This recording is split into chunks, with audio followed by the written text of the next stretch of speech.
সিদ্ধান্ত এতিয়া মই জুবিন গাৰ্গৰ আমাৰ সকলোৰে আদৰৰ মৰমৰ জুবিন গাৰ্গৰ সমাধি বা অন্তিম যাত্ৰাৰ বিষয়ে আপোনালোকক কেইটামান কথা জনাব খুজিছো ৰাজ্য চৰকাৰে আমাৰ ৰাজ্যজোৰা যি শোক পালন কৰিছিল সেয়া অহা কালিলৈ আছিল অৰ্থাৎ 23 তাৰিখলৈকে আজি কেবিনেটে সিদ্ধান্ত গ্ৰহণ কৰে যে আমি 24 তাৰিখে 22 তাৰিখলৈকে আমি ৰাষ্ট্ৰীয় শোক ঘোষণা কৰিছিলো কিন্তু যিহেতু বহু লোকে জুবিনক শেষ দৰ্শনৰ বাবে আগ্ৰহী সেইকাৰণে অহাকালিও জুবিনক আমি ভোগেশ্বৰ বৰুৱা কমপ্লেক্সত ৰাখিবৰ বাবে সিদ্ধান্ত লৈছো যাতে ৰাইজে শেষ দৰ্শন কৰিব পাৰে ইয়াৰ অৰ্থ এইটোৱে যে জুবিনৰ অন্তিম যাত্ৰা 23 তাৰিখে অনুষ্ঠিত হ'ব সেইকাৰণে আমাৰ যিটো ৰাজ্যিক শোক বা ৰাষ্ট্ৰীয় শোক আমি পালন কৰিছো তাক আমি 23 তাৰিখলৈকে বঢ়াই দিছো বা এদিন আমি আৰু আগবঢ়াই দিছো ইয়াৰ ফলত ৰাজ্য চৰকাৰে পূৰ্বে নিৰ্ধাৰিত কৰি থকা মহিলা উদ্যমিতা যোজনাৰ সভা অৰুণোদয় সভা লাঞ্চ ডিনাৰ যিমান 23-24 আমাৰ শিডিউল হৈ আছিল এই গোটেইবোৰ এতিয়া ৰিশিডিউল হ'ব আৰু ৰিশিডিউল ডেটসমূহ আমি ৰাইজক অৱগত কৰিম আপোনালোকে ইতিমধ্যে গম পায় যে জুবিন গাৰ্গৰ শেষ কৃত্য সম্পন্ন কৰিবলৈ ৰাজ্য চৰকাৰে দুটা স্থান বাছি উলিয়াইছিল হাজৰিকা গুৱাহাটীত আছে জুবিন গাৰ্গক আমি যোৰহাটত সমাধিস্থ কৰা বা শেষ যাত্ৰা আমি তেওঁৰ অন্তিম স্থান যোৰহাটত কৰাৰ এটা আমি প্ৰস্তাৱ দিছিলো অসম সাহিত্য সভা সদৌ অসম ছাত্ৰ সন্থাৰ লগতো এই বিষয়ে আমি আলোচনা কৰিছিলো অসম সাহিত্য সভাই আমাৰ প্ৰস্তাৱক সমৰ্থন দিছিলে সদৌ অসম ছাত্ৰ সন্থাৰ প্ৰতিনিধি মণ্ডলে যোৱাকালি জুবিন গাৰ্গৰ সহধৰ্মিনী গৰিমা গাৰ্গ আৰু তেওঁৰ ভনীয়েকক সাক্ষাৎ কৰিছিল আৰু তেওঁলোকে কৈছিলে যে জুবিনক যোৰহাটত লৈ যাব নালাগে কাৰণ আমি কোনোবা দিনা বাৰ্ষিকী পতা মাহেকী জুবিনক যদি চাব খোজো আমি গুৱাহাটীৰ পৰা যোৰহাটত গৈ থাকিব নোৱাৰিম তেওঁলোকে আৰু কৈছিলে যে জুবিনৰ দেউতাকৰ বয়স 80+ আৰু বিভিন্ন ধৰণে ৰোগত আক্ৰান্ত হৈ আছে যোৰহাটলৈকে তেখেতক অন্ত্যেষ্টিক্ৰিয়াৰ যিটো অনুষ্ঠান হ'ব তালৈকে লৈ যাবৰ বাবে স্বাস্থ্যই অনুমতি নিদিব এই বিষয়ে সদৌ অসম ছাত্ৰ সন্থাই ৰাজহুৱাভাৱেও প্ৰকাশ কৰে তথাপিতো যোৱাকালিও আমাৰ মন্ত্ৰী ৰণোজ পেগু ডাঙৰীয়া আৰু বিমল বৰা ডাঙৰীয়া এই বিষয়ে আলোচনা কৰিবলৈ জুবিন গাৰ্গৰ পৰিয়ালৰ ওচৰত গৈছিলে আৰু তেওঁলোকে তেওঁলোকৰ ব্যক্তিগত অসুবিধাৰ কথা আমাক জনাইছিলে আৰু ৰাজ্য চৰকাৰক তেওঁলোকে গুৱাহাটীৰ আশে-পাশে এটা স্থানত জুবিনৰ অন্তিম যাত্ৰা বা অন্তিম সংস্কাৰ কৰিবলৈ আহ্বান জনাইছিলে আজি আমি ৰাতিপুৱা মই দিল্লীৰ পৰা আহোঁ পোনে আমি যোৰাবাটলৈকে যাওঁ যোৰাবাটৰ পাহাৰখন পাৰ হোৱাৰ লগে লগে দিচাং ৰিসৰ্ট বুলি এখন ৰিজৰ্ট আছে নেশ্যনেল হাইৱেৰ ফাৰ্ষ্ট ব্লক অৰ্থাৎ হাইৱেটোৰ গাতে লাগি থকা অসম চৰকাৰৰ চৰকাৰী মাটি তাতে 10 বিঘা আমি পাওঁ আৰু মাটিডোখৰত স্থানীয় ৰাইজে এখন আমাৰ নাৰ্চাৰী সৰুকৈ এটা জায়গাত তেওঁলোকে শ্মশান এখনো পাতি থৈছিলে আৰু নাৰ্চাৰীও পাতি থৈ দিছিলে আৰু ম্যাক্সিমাম জায়গা খালি আছিলে এতিয়া আমি এই 10 বিঘা মাটিকে আমি ডেভেলপ কৰাৰ কাৰণে আগবাঢ়িছো আৰু ৰাইজে স্ব ইচ্ছাই তেওঁলোকে কৈছে যে আমাক নালাগে মাটিখিনি তেওঁলোকেও নিজে এৰি দিছে আৰু তেওঁলোকে আমাক কৈছে যে আমি গোটেইখিনি জুবিন গাৰ্গৰ কাৰণে আমি এৰি দিম আমাৰ অম্বৰীশ হোটেলৰ স্বত্বাধিকাৰী পুষ্পেন্দু বৰাৰো অকণমান তাতে মাটি আছিলে তেখেতেও মাটিডোখৰ জুবিনৰ সমাধিৰ কাৰণে আমাক এৰি দিবৰ কাৰণে বা এৰি দিম বুলি আমাক জনায় আপোনালোকে জানে যে ডক্টৰ ভূপেন হাজৰিকাৰ সমাধি 5.5 বিঘা মাটি নিৰ্মাণ কৰা হৈছিল জুবিনৰ কাৰণে আমি প্ৰায় 10 বিঘা মাটি তাতে পাওঁ আৰু আপাতত দৃষ্টিত মাটিডোখৰ দেখি ময়ো ভাবিছিলোঁ যে ঠিকে আছে ইতিমধ্যে যোৰহাটৰ পৰাও যথেষ্ট দাবী আহি আছিলে যে যোৰহাটত নিব লাগে সেই আজি পুনৰ এবাৰ মন্ত্ৰী ৰণোজ পেগু মন্ত্ৰী কেশৱ মহন্ত আৰু মন্ত্ৰী বিমল বৰাই জুবিন গাৰ্গৰ পৰিয়ালক সাক্ষাৎ কৰে জুবিন গাৰ্গৰ পৰিয়ালে আজিও আমাক স্পষ্ট কৰি দিয়ে যে তেওঁলোকে যিহেতু জুবিনে মেক্সিমাম সময় গুৱাহাটীত কটাইছিলে আৰু গুৱাহাটীতে তেওঁৰ ঘৰ আছিলে আৰু জুবিনৰ পৰিয়ালটোৱেও জুবিনক চাব যাব খুজিলে সোনকালে যাব পাৰিব যোৰহাটত সময় লাগিব দেউতাকৰ অসুখৰো কথা আছে এই গোটেইখিনি কথা কৈ তেওঁলোকে অসম চৰকাৰক এই যোৰাবাটৰ কাষৰ দিচাং ৰেজৰ্টৰ মাটিখিনিতে জুবিনক সমাধিস্থ কৰিবলৈ অনুৰোধ জনায় বহু ৰাইজে বিভিন্ন পৰামৰ্শৰে চৰকাৰক অনুৰোধ কৰি আছে কিন্তু এটা কথা আমি সবেই বুজি পাব লাগিব যে জুবিন গাৰ্গ চৰকাৰী ব্যক্তি নহয় জুবিন গাৰ্গ চৰকাৰৰ মন্ত্ৰীও নহয় চৰকাৰৰ বিষয়াও নহয় জুবিন আৰু জুবিনৰ পাৰ্থিৱ শৰীৰ এই গোটেইটো পত্নী বা পৰিয়ালেহে নিৰ্দেশ দিব লাগিব তাত আমি নিজে কিবা এটা কৰাৰ অধিকাৰ নাই যদি কোনোবা এজন চৰকাৰী বিষয়া হলতেন মন্ত্ৰী হলতেন চৰকাৰে সিদ্ধান্ত ল'ব পাৰে কিন্তু জুবিন যিহেতু চৰকাৰী বিষয়া চৰকাৰী কোনো মন্ত্ৰী নহয় পৰামৰ্শ চৰকাৰে দিব পাৰিব কিন্তু সিদ্ধান্ত পৰিয়ালে ল'ব লাগিব কাৰণ জুবিনৰ পাৰ্থিৱ শৰীৰৰ ওপৰত চৰকাৰৰ কোনো এখতিয়াৰ নাই সেইবাবে যোৱা কালিৰ পৰা সকলোৱে আমাকো পৰামৰ্শ দিছিলে যে পত্নী আৰু পৰিয়ালৰ কথা মতে আমি চলিব লাগে নিজাকৈ আমি বিশেষ সিদ্ধান্ত ল'ব নালাগে সেইবাবে আমিও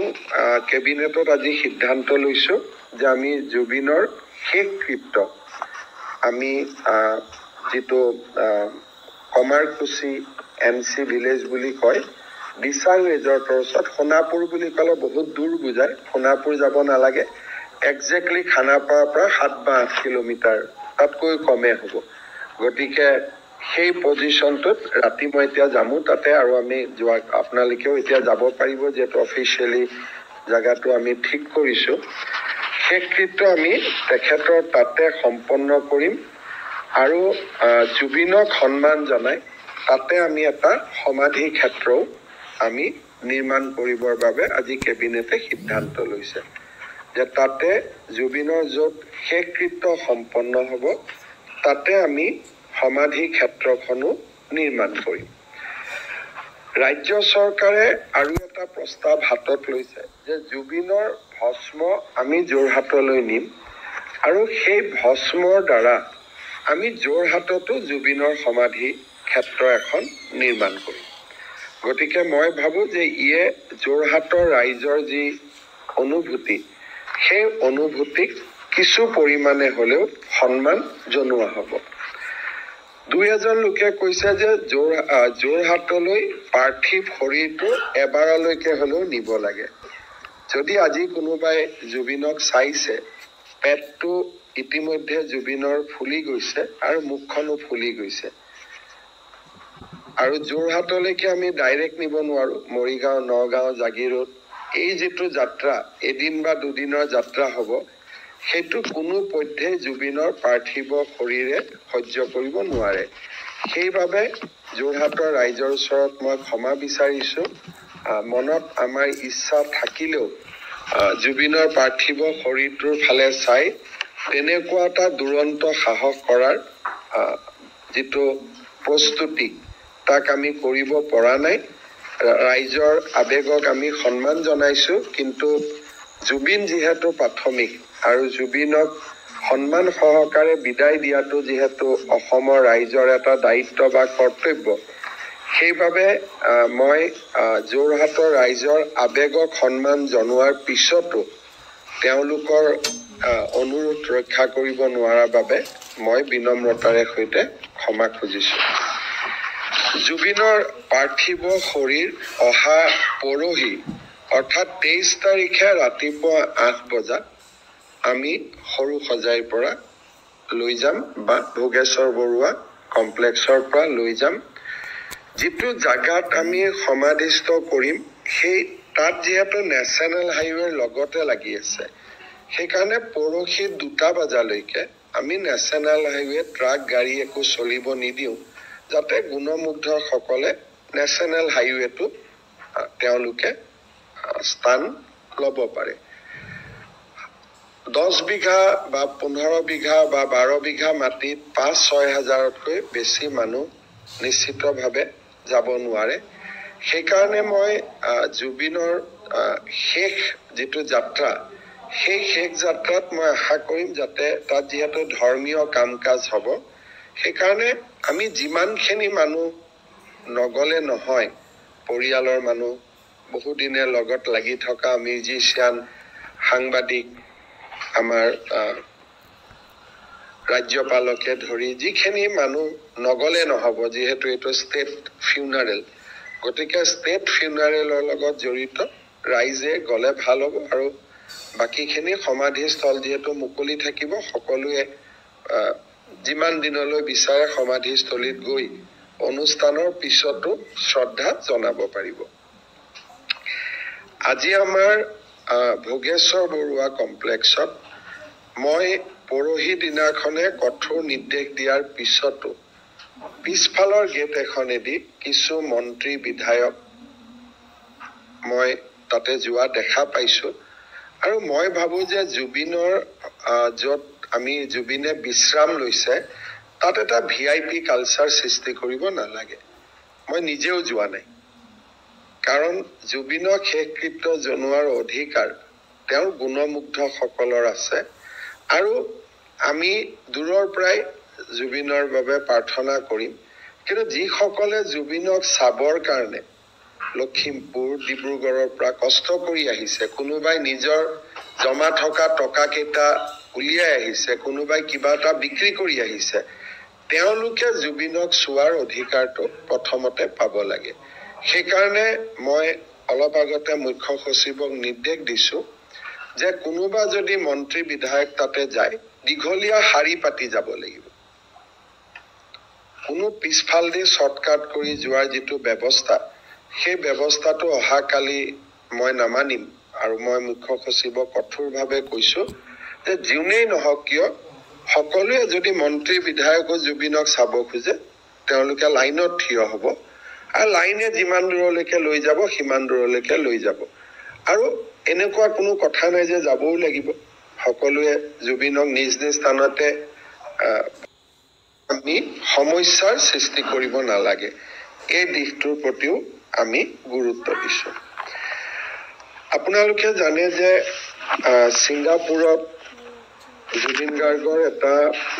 বিশেষ পৰিস্থিতিত মৃত্যু হয়।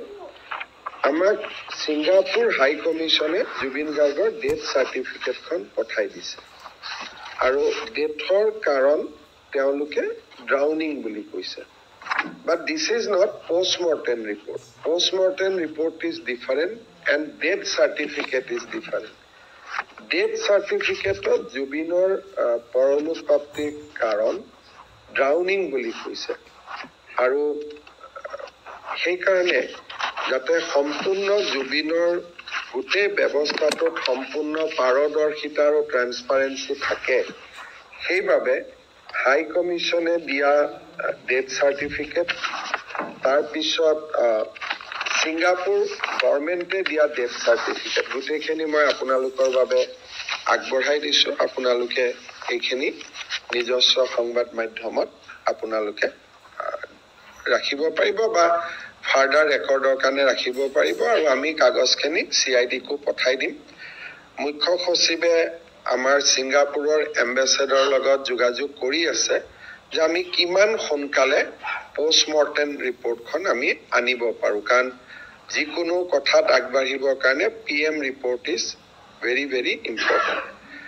ভাৰতৰ গৃহমন্ত্ৰী অমিত শ্বাহ ডাঙৰীয়াই আজি মোক 2-3বাৰ ফোন কৰি আছে জুবিনৰ শেষকৃত্য বা তাৰ গোটেই ব্যৱস্থাটো সম্পৰ্কত, আমি লোৱা ব্যৱস্থাৰ সম্পৰ্কত তেওঁ নিৰীক্ষণ আৰু পৰামৰ্শ দি আছে, আৰু যি ধৰণে তেওঁলোকে সহায় কৰিব পাৰে তেওঁলোকে আমাক সহায় কৰাৰ প্ৰতিশ্ৰুতি দিছে। তথাপিতো মই কৈছোঁ বিশেষ সহায়ৰ একো প্ৰয়োজন নাই, আপুনি খবৰ ৰাখিছে সেইখিনি আমাৰ ধন্যবাদ। তথাপিতো তেওঁ নিৰন্তৰ খা খবৰ লৈ আছে, সেইখিনি কথাও মই আপোনালোকক জনাব খুজিছোঁ। মোৰ ফালৰ পৰা এইখিনি, আপোনালোকে যদি কিবা সুধিব খোজে সুধিব পাৰে। চক ইয়াতে VIPৰ গোটেই কালচাৰটোকে কোনোবা আহিলে আহিব পাৰিব, কিন্তু মই যে তাতে নিজেও গৈ থিয় হৈ থাকিব পাৰিম ময়ো আশা কৰা নাই, কাৰণ ৰাইজে যি ধৰণে গোটেই ব্যৱস্থাটোক আগুৱাই লৈ গৈছে, এজন মন্ত্ৰী, কেন্দ্ৰীয় মন্ত্ৰী, মুখ্যমন্ত্ৰী যাবৰ কাৰণে 4-5খন চিকিউৰিটি গাড়ীৰে সেই জাগাটোত গৈ বহা, আহিবৰ কাৰণে সকলো আগ্ৰহী, কিন্তু গোটেই পৰিৱেশটোৱে গুণমুগ্ধ সকলে হাতত লৈ লৈছে। ময়ো যে গৈ তাতে বহিব পাৰিম সেইটো ময়ো নিজেও নাজানো, সেইকাৰণে পৰিৱেশবোৰ যে